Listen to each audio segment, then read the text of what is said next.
Hello everyone and welcome to a special episode in the world of MK1 Focuses and the MK1 Preservation Club.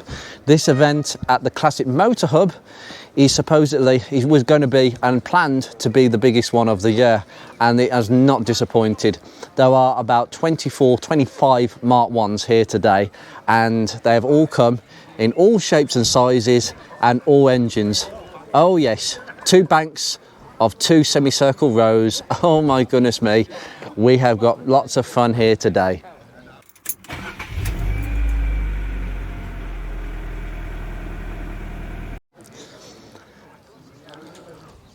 I have not seen this many MK1s since the dealership days, and I don't think it kills the myth that there's lots of them still on the roads. I saw about 5 or 6 of them in a row. There might have been actually this morning.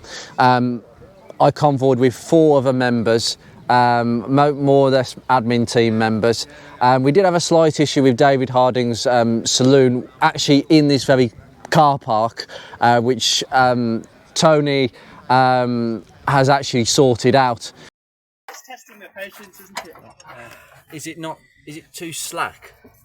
Well, no, we've got the problem at the moment now that the tensioner Is the tensioner not tensioning on?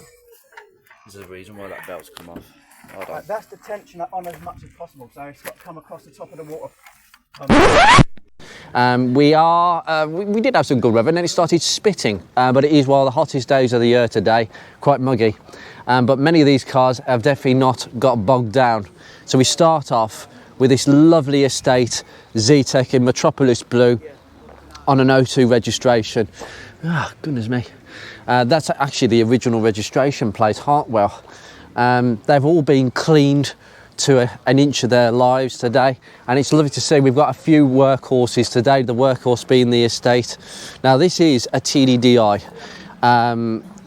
That is actually a loan car from basically a business. It's actually a loan car. It's remarkable that a business in 2025 thinks that this is still a viable and reliable car to use, and it certainly is. It's on a ridiculous mileage. We've got no shelf at the back there because it's used, and being on a Zetec, well, fantastic. But being a TDDI on an O2 registration is incredibly rare, and I tell you what, this sounds absolutely fantastic.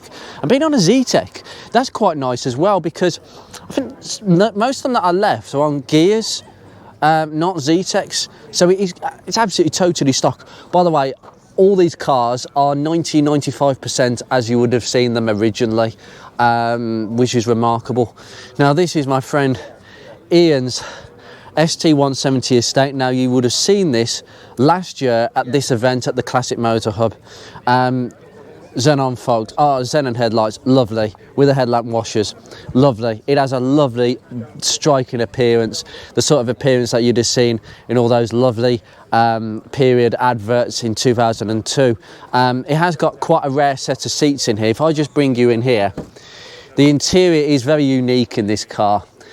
Now these are Recaro half leather seats. You heard me, this is only a European thing. In the UK, Recaro seats were an option on the ST170 in full leather, never half with the blue waffle. This is a cherished car. It's well stored. It's got the lovely original mats as well. Everything that you could want. Digital climate control. I think it literally has everything, apart from cruise control. But you didn't really get that on the ST170 as far as I'm aware, including the sunroof as well. It has also got the roof net, the boot net, load compartment net. That's a bit different to the one I've got on the versatility pack. It's a little bit narrower, but it presents astonishingly nicely. It's the nicest ST170. As I said in the video, it is the nice estate, the nicest condition estate I've seen. It's weird, isn't it, that a workhorse you could buy in ST170 disguise, and in Europe that was the case as well. Oh, this is the first event we've come to, and we've definitely been christened today with some rain. We have a lovely, lovely gear owned by Octavian. This was here last year, again in Metropolis Blue, 1.6. very well cherished and cared for. He's come a long way to join us today, and this is his cherished car. We do have the Bussac Midnight interior, as is kind of becoming standard at this age on a Focus, with the black ash console. Nothing else. He's actually put some photos on the front windscreen here. Superb. This is a really, really nice one. I mean, registered at TC Harrison. This is the first one I've seen registered at TC Harrison. Panther Black, 3-door. Well, we've been here before, but I doubt that this has had a respray. This looks very, very original to me. I love the little service booking sticker in the corner. I really like that. Run of the mill, and they all smell virtually the same. This is completely standard. He does have air conditioning on this car. I think quite a few of our cars today have aircon. Well, no, some don't today. It's a nice door shut. Another cherished car in really good condition. In fact, actually, a lot of these have had a lot of their suspension done. We've got ultrasonic sensors. Now, these look like genuine ones to me, so it's all built in. That's quite rare, actually, to find now on a Focus now. He's had some suspension work done, I think. That's the original there.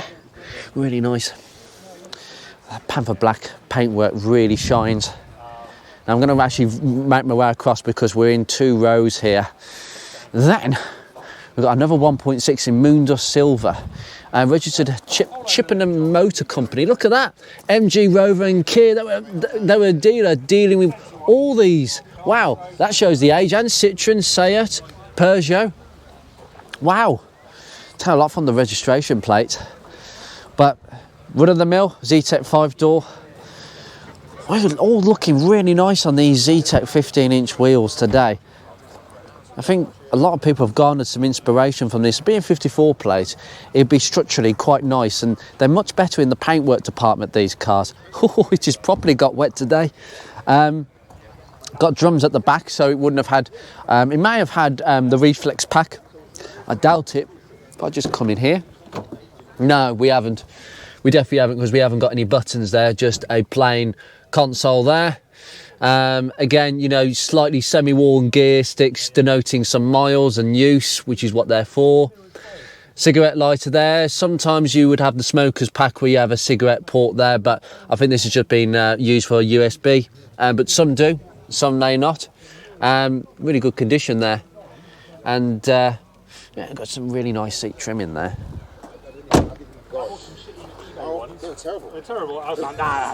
Atmosphere is great here, as you can see. W04 FOC. Wow, well that's a great registration plate. I suspect a lot of people would pay some good money to have that on one of these. And this has had its arch liners removed. You are very familiar with this car, guys. Yep. This is my friend Jason's car, of which I did a timing bout to this car practically a journey ago. But it was last October I did this. Did it off camera, and it is obviously his Edge. Got the lovely rubber floor mats at the front there, and he has got the rear versions as well. These days you can only buy these rubber ones for the front and not the rear. That tends to be something that, unfortunately, if you haven't bought by now, you can't really obtain them unless second-hand ones come up for sale. But a very, very low condition Edge. We saw this last year, and it's always a pleasure to have. Well, this is its first journey since I did the timing bout ridiculously in a year. So it's keeping the low mileage indefinitely. Thank you, Jason, that's great. And that's Vitro, by the way. The paintwork is Vitro. Now, when was the last time you saw 2 Millennium Focuses side by side? Never. Never. Not even at the dealerships this would have happened. This was just a very rare, you know, 1,000 models of the Focus, the Puma and the Ka for the Millennium editions. This is Stuart's lovely Millennium. Now, forgive me if I forgot the names of some of these owners, because we've had so many new owners come today. My mind is awash with names, so I'll try not to get it wrong. So if I don't say anything, I can't get it wrong. But this, we've confirmed today, is the oldest Millennium left, because it's the only one that is officially taxed from 1999. This was registered in December 99. The other, one of them, the other 30 odd of them left are 2000 models on a V or W reg. There is one that's sawned, but whether that comes back to the road or not is another thing. And these days, I still doubt that they ever will, to be honest. That's another cherished car of his. You'll be seeing this at the Wales event very, very soon. You know, things like new old stock pieces like this. Rather nice. Zinc, I think it's Millennium yellow, zinc yellow, I believe is the tone. And I tell you what, having the Millennium has this massive, you don't realise, but having such a bright colour actually increases what I visibly see as the thickness of the door sill. I tend to think the door sills on Mark 1s, they're just thin, aren't they, compared to later cars, especially Mark 2s and 3s and 4s especially. But the yellow really accentrifies these lines. Got the lovely earlier leather seats, the ruffled leather seats, which are much more nice and soft to touch, as I've explained before. You also had a unique number. This is 0543, as denoted here, if I just show you in that. We've got some yellow outlines on all the vents, and well, I think there's more Millennium Focuses on the dashboard than these two. So maybe no, that doesn't class as maybe this isn't the most. Oh.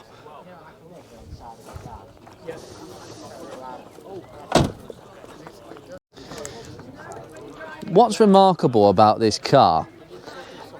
This is Chris's Millennium that we've seen before. I mean, you can visibly tell from the front bumper that this car was facing the sun at some point for the majority of its life. And believe it or not, this car was used as a under 16s driving experience car. So it is in a car park and it was driven round this vast field or driving arena for under 16-year-olds to have an experience of driving.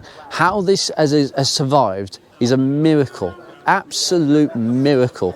It needs some new sill covers. He's had another gearbox fitted, a new IB5 fitted, fantastic, and he's now enjoying this car again because beforehand he wasn't enjoying it. Now he's also gone for obviously the stripe mats. That's a nice touch actually, but he's also put some Recaros in because he was complaining that the standard seats, the leather seats, which I think are very comfortable, but for some reason they weren't. So maybe the foam had gone in them, and that can be the case on many of them. This is 0122, which is interesting how it's got a lower number, yet it was registered far later than Stewart's. You'll find me at the biggest gathering of yellow cars on record, 5th to the 6th of July. Oh, the big yellow car show. I know. I'm sure most of you have played a game, maybe with your partners, your friends, you know, yellow car. Yes, I've got bruised arms and all that. I've still got the scars.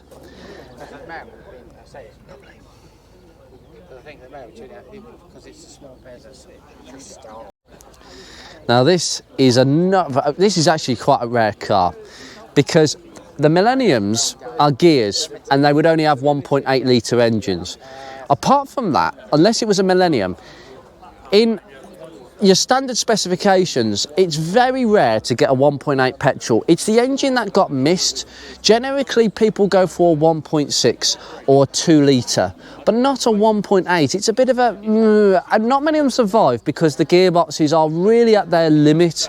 I believe the torque capacity of an IB5 is absolutely at the limit of what the 1.8 produces in maximum torque.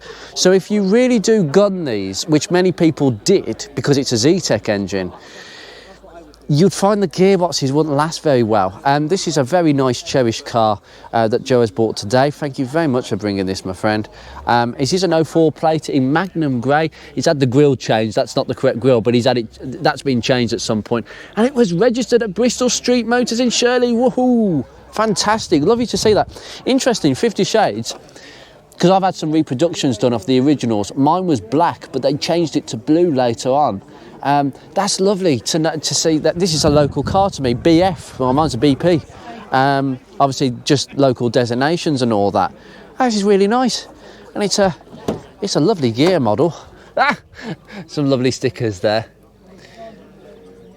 Lovely. Very cherished car. And obviously we're forgetting the rally models there. That's quite a rare model actually of a WRC. In the box as well. Fascinating. Sporting. Everything's completely original on this car. They all are. They all are. Honestly.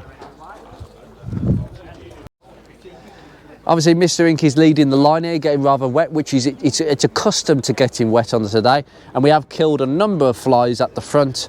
Yeah, absolutely. As per usual with this car, driving too fast. Next one down the line. Oh, this is lovely. Now this is Ken's car. Wow. Oh, I'm just outstanding by this lovely interior. Two-tone, manual. Oh, that's lovely, that is. That really, really is nice. Medium parchment. Now it is, well, it's actually not, by this stage, it's not medium parchment. Now, if I just come to the front just to confirm the registration, it is an 04. So it would have been medium light stone by this stage, because light stone was for leather seats. Medium light stone, wow. And obviously, being a 1.6, that's quite nice. I was expecting to see a Zetec engine under the bonnet, but majority of gears are 1.6s. It's only a very short sort of 20% of them that tend to be Zetec engines. Is a very, very big niche. Mr. Ink hits several niches, but this is kind of what you would expect. Very honest, and it's wearing. You know what? The owner said, "Oh, I haven't washed it in 2 years." Are you joking? He's washed it yesterday. And there's not a hint of any scratches or swirls. And the sun was out blazing earlier, just before I started filming. Trinity Motors, possibly not the original registration. Just a few bits of patina, but Moondust silver with the stylish interior. That's lovely. Just come in the back here.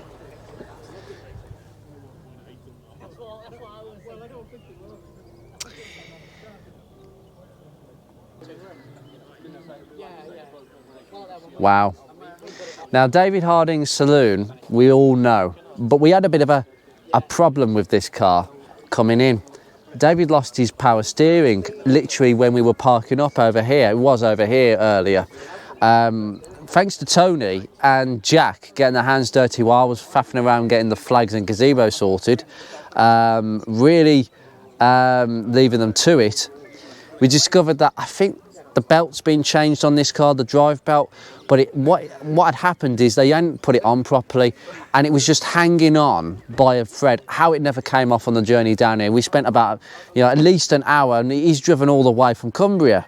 How the hell that swung off, and it just decided to go in the car park. Maybe the pressure of the power steering forced it off. We knew something was off when the battery light came on. We managed to get the belt back on. Well, I say Tony and Jack certainly did. It is a two-person job. It's a horrible job to do on your own. Video coming very soon on that one, on Mr. Ink. But overall, we've now got it sorted. He's now going back home in one piece. And I do love these rubber floor mats. They're so thick and nice. I mean, I think actually, made in England, yes, just like that, made by the same company that made the original sort of waffle mats, the sort of waffle mats that Ruby's got. They changed it later on because the ones in the rubber floor mats in 50 Shades, the sort of vertical ones, they were the later ones. They are not made by this manufacturer, so they definitely started and cheapened it. Well, they went to somebody else, Ford Fawn in Cardiff. For those of you who have not seen this car, the only saloon representative today. And here we've got Quinn's Estate 1.6 with the silver top engine. He needs to find out, well, he's having a problem with rocker cover leaks, and there are 4 rubber washers for the silver top cam cover. And the problem is, I don't think you can get them very easily. So the best thing to do, I've told him, is to measure them and just see if he can actually have some made up, which will be easier. The problem is the rubber's crushed to a point where it can't really seal properly. It is in the state it's in, which is a decent state compared with Focuses that you see out in the wild, and mechanically it's solid. He knows his stuff. He teaches it, just like me. He teaches mechanics, so he's got the original magazine. That's handy to know, and he's got the Japanese version as well. Nice. Lovely car. And we've got Michael Z-Tech collection, which has made it all the way down here, and he may have just christened the car with the odd stone chip, because we had a very nice scenic route, almost Colin McRae-esque, which we all enjoyed. I think it added to the day-to-day. At the end of the day, this is lovely, but driving them is all what it's all about, and many people are going to have enjoyed this journey today and getting a lot of these cars out that they wouldn't normally be able to get out. So thank you for coming and bringing this, Michael. It makes such a difference, and you don't regret coming. Maybe Michael needs a rougher Mark 1, because this is so nice. It's almost too nice, this kind of journey. He's also replaced the front struts recently. That's something that I may have sorted on Mr. Ink, but a video will be coming up on that. It's a really, really decent video on tips and how to do that. Good spring compressors are needed. And then we have another car which we have seen before, Chris Lavish's 53 plate OAP. Hilarious. That's hilarious, because they are OAPs, and it's hard not to think of them as OAPs, which is why they kind of struggle where they are. Run of the mill Z-Tech 5-door. Oh, excuse me, sorry, it's getting awfully muggy today. With the wheels it's in, clear indicators, you know, all run of the mill. Lovely. He loves this car and he's enjoyed driving it here today. Wonderful, wonderful car, and really not to be overlooked. Next door, we've got a 53 plate. Now, I thought for a second it was a Z-Tech. It's not, it's a gear. Don't let the wheels confuse you. It is a gear. If I show you in here, I'm not lying. Obviously, it's the mouldings that give it away, but internally, obviously, all mod cons, and another one with dual zone climate control. Only a few Mark 1s don't have climate control today. I'm not surprised. The MP3 wheels. Now these are known as MP3 wheels because it was attached to that limited edition for, you know, a short time. But these are accessory wheels. They were only available really from the get-go in 1998, and not many people bought them. And I think they had a surplus, so they froze on a limited edition. But they look amazing. They sit so nicely on a Mark 1. Probably the biggest size that I would have on a Mark 1, because otherwise it looks a bit jacked up. And I think you might probably agree that it probably does look a little bit SUV-like with them. Maybe the ideal thing with that, and this is me talking, is actually to put some lowering springs. I know, modifications, but to lower it a fraction, a mild lowering exercise, just to allow that gap to be a bit smaller, because that gap looks absolutely fine on a 15 or even a 16 to a point. But on a 17, which this is, it does look a bit on the high side. That's the only thing that would bug me. But they look amazing, and you can still get them for stupid money. Although I think times are changing on that one. Great car, lovely to say. Another moon dust silver car. Actually, we've got loads of moon dust. Obviously, the estate is pepper red. Again, another moon dust. But this car is very familiar to quite a few of you who have watched Furious Driving. This was reviewed by Furious Driving, and I'm so pleased because it's a long time coming that we had a Mark 1 Focus reviewed by a major YouTuber who people watch, and that can only be a good thing. And this car is Darren Staples' cherished car. He had a slight issue with the driver's door recently at the last MOT, deciding to deadlock itself. It is a common problem. I've told him to have a look at the gem module because he's changed the actuators and it worked for a time and it's stopped working again. It does kind of happen, but he has done just a few things. He's got the accessory mats like we've all got, and again he's got Recaros. When they come up, they go for like for 300, 350 a set, so, or 250 to 350, name your price. If it's good, if it's excellent, 350. It's got some nicks, scratches, 250. but very comfortable. I know how comfortable these are. I had a mate with an ST170 that had these from standard, and I toyed, and I said, by the time that he'd finished with the car and it was ready for the scrap, can I have them in mine? So 50 Shades could have had these seats, but I never quite did. And I knew why I didn't want to. Originality and all that. Period Nokias. Oh, that's just so cool. That's just so of its time. That is cracking. It's a very cherished car, this. He does a lot of work to this car, and he started out as an apprentice mechanic himself, and he does pretty much most of his own work. That's it. And the wheels look really nice with these Z-Tech centre caps. They're so nice. It's so nice. I need to get some plates made up. I like to have the one. This is lovely. I like to have the ones where it's black with the silver Focus letters, like in the original dealership photographs. Now, Tony's 1.6 Flight, as we've seen on this channel a few times, it's immaculate, this car, and it drives so nicely. And he's done a load of work to this car, including changing some of the knuckles. In fact, I just bring you in here. Oh, he's got a brand, yeah. He's changed a few things. He's actually changed some of the springs as well, KYBs. He's got the knuckles to sort out. I think he's put some second-hand ones on. But, oh, God, it's so nice and clean. Focus Flight.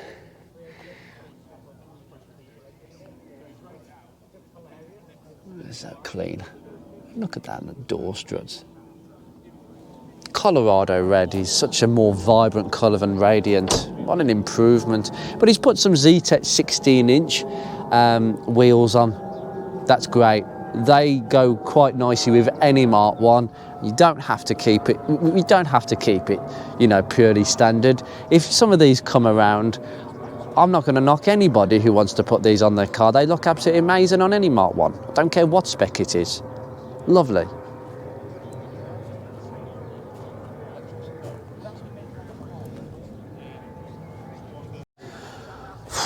I'm running out of voice here. Now this one has to have the award for the most used, not abused, but used, enjoyed workhorse. And it is another black estate, but it has got a really nice story. Grandad Henry Ford, lovely name.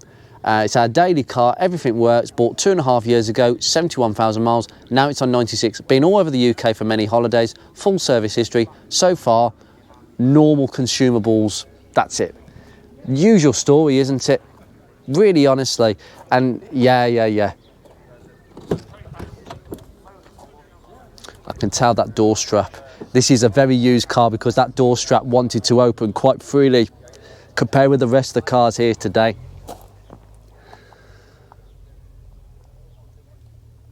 This is how you would normally see an estate. You know, it is used, especially, I think it looks like pets are transported in here as well. This is what they were used for. Goodness me, it looks like it's been on the rally circuit.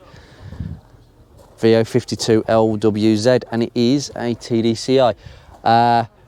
22 years old. This has definitely got here in a rush. Goodness me, wow. Doesn't matter. It's an estate, it's made it here. And if it's made it here, most likely the owner is considering just doing the bits, keeping it running and keeping it workable. These cars still have to earn their keep because many owners just can't afford two cars. So they have to just keep it going as a main driver, and there's plenty of evidence that that will be the case for many years with Mark 1s that are mechanically well maintained. I hope to do the same with Mr. Inc. That's my plans. Thank you for opening the bonnet, sir. 1.6 SE NG02 CVL. You may not be able to see that on the camera, but there are minor differences between the two. Yeah, another Z-Tech. This has definitely been an example of the commonality of Z-Techs today. 15-inch alloys, lovely. Just tip you under here.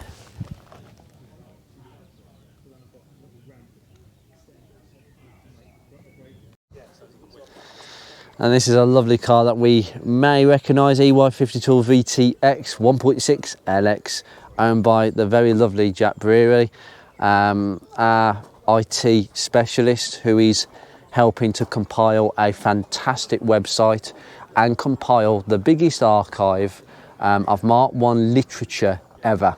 I'm trying to digitalise all the brochures and everything from postcards to knickknacks and magazine entries, you name it.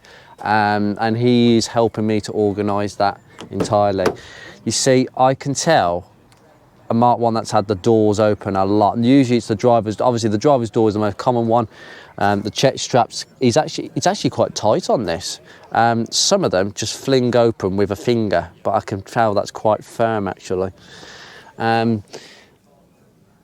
I've seen this one before with the double din fascia. You can get specialist fascias, so you can change that as and when. Luckily he's got air conditioning. Oh, thank goodness for that. Really, honestly. Ooh, nice car. Moondust Silver again. Sorry, I did not cover this. That is actually, this estate is actually Panther Black, and this is how they look normally. When I bought 50 Shades in 2013, a lifetime ago now it feels, it wasn't dirty like this because it was at a second-hand car dealer, but it was quite faded to the point where you give it a polish and it's like looking at a different car. So I'm glad that actually this shows this underneath the dirt. Now, what I didn't show you with Jack's car is we've had some extremely efficient zip time going on. Wow, that is extreme. That's a big talking point, that is. Well, of course, it's plastic and not everybody can just shove a new bumper on and get that sprayed up, or can't even get second-hand bumpers. Second-hand bumpers these days are even worse than what you've got. So really, brand new will repair what you've got, and this needs to go in the bin. Obviously, you can't repair that properly, really. Not without compromises, but the fact that it's been done like that, mechanics are just artists. I mean, somebody took their time over those cable ties, and very, very honest. Very much so. Very much so, my friend. Let me veer on off to this one. This is another honest Mark 1 V612 EUJ, registered at Furrows of Shrewsbury. Wow, and nothing pre-facelift, and a gear with the chrome strip at the front. Oh, it's got the gear trims. I mean, this is typically what happens when the mechanics, they go brittle, and then the mechanics get the sort of pry bar out and they just snap. I'm afraid it is a bit of a thing. In fact, a lot of members now take their wheel trims off before it goes to the MOT. Probably a wise idea. They are £25 a corner, these trims. And I believe this might be, this would be the 15-inch type. There were two different types. But would you believe, we've got two amazing things in here, guys. The interior of this. Can you guess what interior colour this is? This is the first Focus I've ever seen with medium light graphite. I believe it's medium light graphite. I think it could be light graphite, actually, correction, excuse me. This is the early grey that you could get on pretty much from launch 1998, and it was dropped around March 2000. Now, being a V-Reg, as you can see here quite clearly, this is definitely the oldest automatic we've got in the club, because you couldn't get an automatic until August 1999. I've seen one registered in October which came up recently, but on a V-Reg, very rare. And being a V-Reg, you would get this light graphite but two-tone, because it's the gear. So you've got the light graphite here, and you've got this. This isn't midnight black. This is just a dark black. It's a different tone, because midnight black is a dark grey. And even, look, you've got this different sort of rosewood pattern digital print on this plastic. So instead of dark ash, it's sort of like a more brown. And they got rid of that in the facelift for a dark ash type. Why? It's got a 5000 RDS with the cassette. Oh, that's lovely. Really clunky. Lovely. This is a really honest car, and obviously you've got the same around here. You just clearly see the grain. I love it. Wow, that's nice. Obviously, this is a big problem. I'm going to give the owner some advice on this because, yeah, I've done with gluing them back on. There are other ways of doing it, but it's a tricky one. But I'm just going to shut that as gently as I can. But yeah, 1.6 automatic, because you couldn't get it as anything else. Registered at... Now this one's at TC Harrison. Maybe that one would have been redone at the front there. So maybe it was a local car for an amount of time. Great to see. For those of you who may not be aware, so this colour I've never seen physically before on a Mark 1, and it is state blue. Now, I did get my finger. It's a matte colour, okay? It's a really matte colour, a solid colour, I should say. Not matte, solid, okay? And it was only available, I think, for about 6 months before they ditched it and changed the blue again. Ford and blues didn't work. They kept on changing the blue colour constantly, especially the solid colours. There was a number of them. But at this time on a V registration, I can confirm it is state blue. And I think it goes so nicely for a car of its time. The roof, unfortunately, had some severe lacquer peel on it. And the owners scraped all the old paint off, sanded it down and sprayed it matte black, just for now, save the cost of respray. I'm actually quite impressed. He's done a reasonable job with that. Look, the finish, you know, at the end of the choice of paint, it's what you get. You can get state blue mixed up, and I think you probably will, actually. But it's very honest. And it's someone trying their best, and I can see that. You know, there's been some thought to repair bits of this car. So I'm really impressed, actually. And then last of all, again, Focus LX KG 52 WSF, registered at Go Rings of Wokingham. Oh, goodness me, that's a new name to me.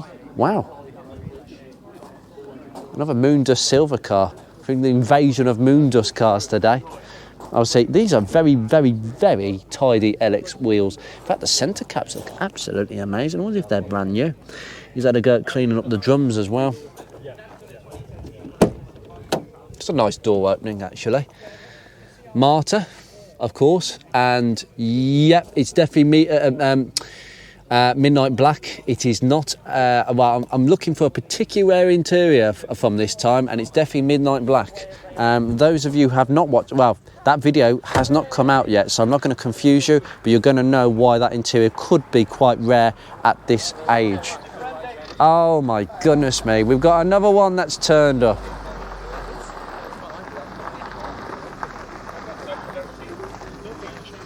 I don't think I'm finishing, and now we've got another one that's turned up. This has had some attention, as it's the second saloon car we've got today. A lovely gear. Oh, yes, yes, yes. Now, got the early alloys for a gear. Oh, lovely, lovely. Chris, what engine is this? It's a 1.6. Oh, it is a 1.6, yes, okay. Yeah. I was looking at the alloys and thinking, oh, okay. I know. Now, at this age, I'm pretty sure it shouldn't have had alloys, because for them to get alloys on a pre-facelift, it had to have been a 1.8 or 2 litre. I'm pretty certain. In fact, I think even 1.8s didn't get them. They got trims. So someone's swapped these over at some point. Yeah, but great. But it could have been the appearance pack. Metallic paint and alloys. Actually, I'm forgetting the appearance. I think it was called appearance. It might be something appearance pack. I thought it was actually. It was a popular option because it was like 500 quid for metallic and alloys. No, and many people would not have bothered with that. I'm forgetting, actually. They could be factory. Wow. They could be. That is amazing. A lot of people do. Yeah, it's pretty good. Do you want to go look inside, help yourself to it? Wow. It's, yeah. Great. Well, I don't think I've seen a black saloon. I don't even know your name. Oh, Chris, nice to meet you. I'll have to get you on the list. So there you are, guys. Oh, goodness me, what an amazing load of cars here today. Everything from your bog standard sort of Z-Tech, LX, 5-door, 3-door, estate, saloons.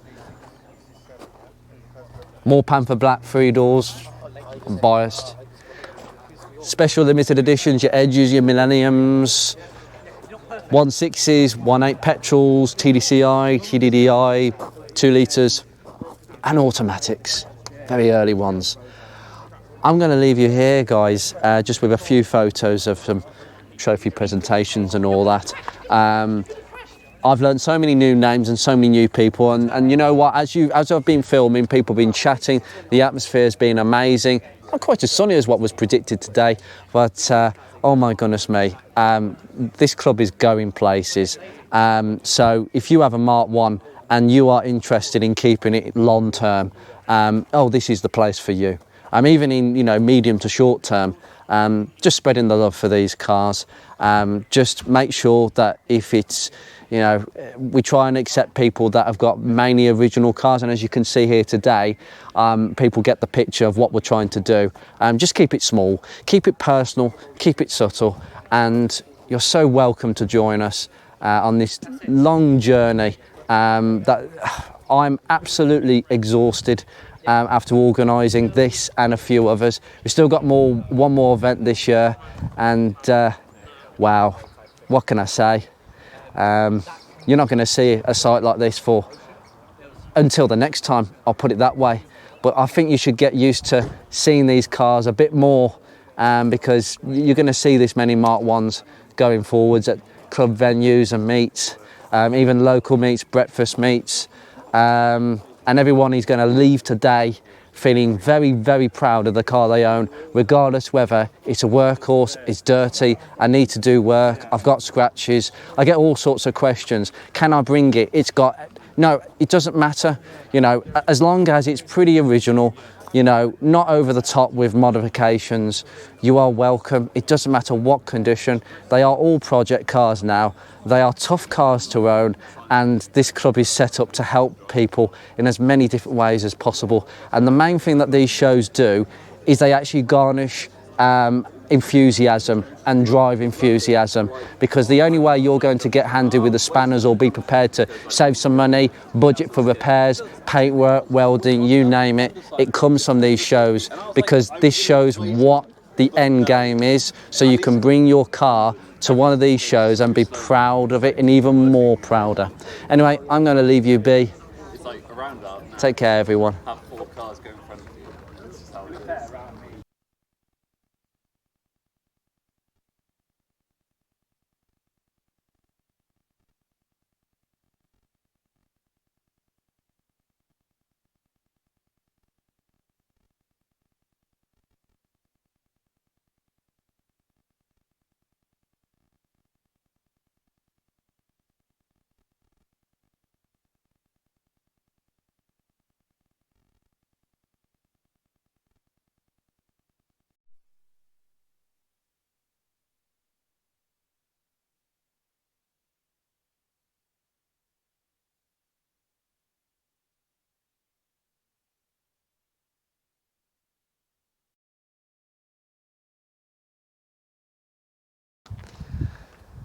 No, that is not the end of the day, is it, my friend? It isn't. I thought that we'd that Tony and Jack had sorted your problem, but there is something going on with this car. So what's happened, guys, is once again, the belt's come off. It's just literally walked itself off the pulleys, and I'm going to say it's a Continental 6-pack 2100. Now this has been changed with a new tensioner recently. And Dave, how many miles have you done with the... I'm guessing about 2,000.